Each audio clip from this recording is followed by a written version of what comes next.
रही थी। तभी पार्वती कहती है, राज भैया, आप इस दुल्हे के जोड़े और सेहरे में बहुत जच रहे हैं। ईश्वर आपको हर बुरी बला से बचाए। भाभी माँ, जब तक आप और भैया का साया मेरे सर पर है, मुझे भला किसी की नजर क्या ही लगेगी। दोनों देवर भाभी बातें ही कर रहे थे कि तभी कमरे में राज का बड़ा भाई सुनील आकर कहता है, अगर देवर भाभी का भरत मिलाप खत्म हो गया हो तो चले, बारात निकलने का वक्त आ चला है। दूल्हा बारात के संग दुल्हन के घर पहुंचता है, जहां दुल्हन की माँ शुभ्रा कहती है, आप सभी का स्वागत है। विवाह का मुहूर्त होने वाला है, मैं दुल्हन को लेकर आती हूँ।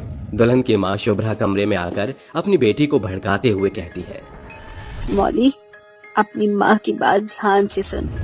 तेरे होने वाले पति के लिए उसके भाई और भाभी सीता और राम हैं। ये तुझे तय करना है कि तुझे उसको लक्ष्मण से विभीषण में कैसे बदलना है। हाँ, फिक्र मत करो माँ, एक बार बस उस घर में मेरे कदम पड़ने दो, फिर मैं ऐसी फूट डालूंगी कि सब कुछ बदल जाएगा। मौली के मन में पहले ही काफी कड़वाहट भर चुकी थी। विधि विधान के साथ शादी संपन्न होने के साथ सभी बाराती दुल्हन के साथ रवाना हो जाते हैं और गृह प्रवेश के वक्त पार्वती कहती है, हमारे इस छोटे से परिवार में तुम्हारा स्वागत है देवरानी जी। अगर आपकी भारी भरकम परंपराएं खत्म हो गई हो तो मेरा रास्ता छोड़ दीजिए, मैं बहुत ज्यादा थक गई हूँ। हटिए मेरे आगे से। देवरानी का ऐसा रूखा बर्ताव देखकर सभी पड़ोसने बातें बनाने लगती हैं। तभी जमुना बोलती है, हाय रे पार्वती, कैसी घमंडी देवरानी बिहार लाया है तेरा देवर। नई बहू का ऐसा बर्ताव, राम राम राम राम राम।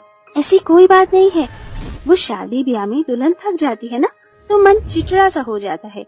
मेरी देवरानी घमंडी नहीं है। इस तरह पार्वती बात को संभाल लेती है, पर समय के गुजरने के साथ देवरानी का घमंडी स्वभाव अब उसे साफ नजर आने लगता है। एक दिन मौली अपनी जेठानी को खूब खरी खोटी सुनाते हुए कहती है, आपने आखिर मेरे पति पर क्या जादू कर रखा है जो वो हमेशा आपका ही गुणगान करते रहते हैं।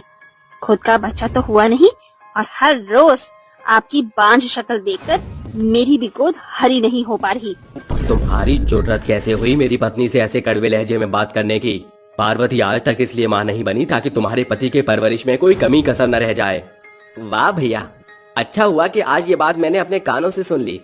आप दोनों के मन में सच में मेरी पत्नी के लिए कितना जहर है, ये मुझे आज पता चला। अब हम यहाँ एक पल भी नहीं रहेंगे। रिश्तों को इस कदर बिखरता देखकर पार्वती कहती है, राज भैया, ठंडे दिमाग से काम लीजिए। बरसों जिस घर को हमने प्यार के धागों से बांध कर रखा, गलतफहमी से ये रिश्तों को बिखरने मत दीजिए। पार्वती की आंखों से आंसू के झरने फूट पड़ते हैं और वो अचानक बेहोश हो जाती है, जिसके बाद डॉक्टर उसका चेकअप करके बताता है, मुबारक हो, आपके घर में नन्हा मेहमान आने वाला है। पार्वती माँ बनने वाली है। ये खबर सुनकर पार्वती की घमंडी देवरानी जल भुनकर वहाँ से पैर पटकते हुए अपने कमरे में आकर बोलती है, ये बरसों की बांझ अचानक गर्भवती कैसे हो गई? अगर इसने इस घर को वारिस दे दिया तो मेरी कोई अहमियत नहीं रहेगी।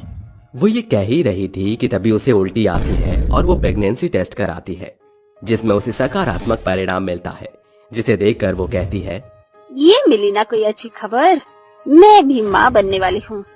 मेरा बच्चा तो इस दुनिया में जरूर आएगा, पर मैं जेठानी जी के बच्चे को इस दुनिया में आने से पहले ही पार घाट लगा दूंगी। वक्त तेजी से गुजरने लगता है और दोनों की गर्भावस्था के महीने भी बढ़ने लगते हैं। जहाँ पार्वती की घमंडी देवरानी पूरा दिन अपने कमरे में आराम फरमाती, तो वहीं उसकी जेठानी पार्वती पूरा दिन कामकाज किया करती। आज भी जैसे ही वो काम खत्म करके बैठी थी कि तभी उसकी घमंडी देवरानी चिल्लाते हुए कहती है, अरे ओ महारानी, कब से गला फाड़ रही हूँ, सुनाई नहीं दे रहा? मुझे मीठा खाने का मन कर रहा है, जाओ जाकर मेरे लिए हलवा बनाओ। ठीक है मौली, तुम थोड़ी देर इंतजार करो, मैं बनाती हूँ। दिन भर की थकी मांदी पार्वती हलवा बनाकर अपनी देवरानी की ख्वाहिश को पूरा करती है। ऐसे ही वक्त बीतता चला जाता है। एक दिन पार्वती की घमंडी देवरानी साजिश करते हुए उससे कहती है, अब मजा आएगा। जैसे ही जेठानी जी सीढ़ियों से नीचे उतरेंगी, उनका पैर फिसल जाएगा। अब फिर उनके पेट में पलने वाले बच्चे का राम नाम सत्य।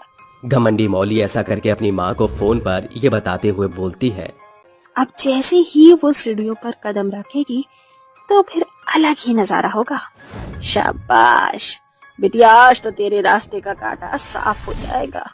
मौली को ये खबर नहीं थी कि उसकी षड्यंत्र भरी बातें दरवाजे पर खड़ी पार्वती ने सुन ली हैं और वो रोते हुए कहती है, अपने अहंकार के कारण आज मेरी ही देवरानी मेरे अंदर पल रही मेरे बच्चे को मारना चाहती थी।